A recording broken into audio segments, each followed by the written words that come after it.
Hey guys! Welcome back to my channel. So for today's video is pag-uusapan natin yung mga qualification at requirements papunta dito sa Romania.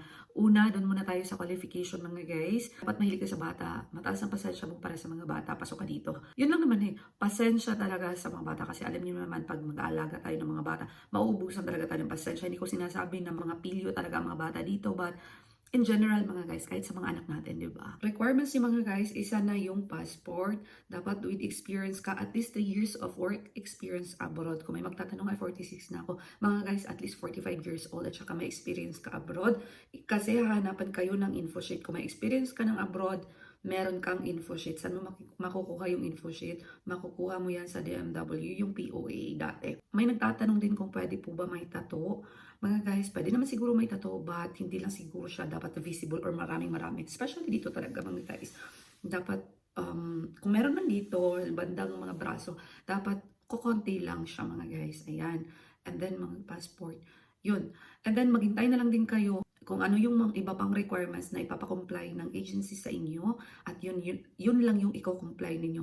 Ayoko magbigay ng requirements dito mga guys, kasi iba-ibang agency, iba-iba po ng requirements, but I think lahat kailangan ng NBI clearance. Yung info sheet talaga nalalaman ko yan. Basta meron kayo ng mga nun, pasok kayo mga guys. At kaya sinasabi nila, kailangan pa ba ng birth certificate? Hindi na kailangan mga guys, kasi passport na nga yung hahanapin sa inyo.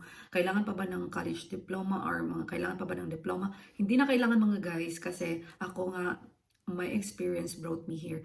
As I said, dapat kung may experience kayo, at least 3 years of work experience abroad, para ma-qualified kayo sa pagtatrabaho dito sa Romania. So saan nga ba ang Romania? Part siya ng Europe mga guys.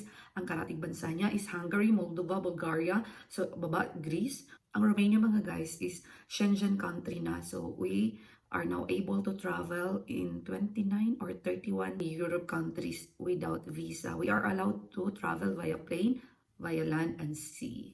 So yan yung kanagandahan natin dito mga guys. I hope marami kayong natutunan sa ating video, and see you next time again. Sa mga katanungan po ninyo mga guys, kindly comment down below para masagot po natin ang next nating question at tatalakayin natin sa next nating video. Thank you!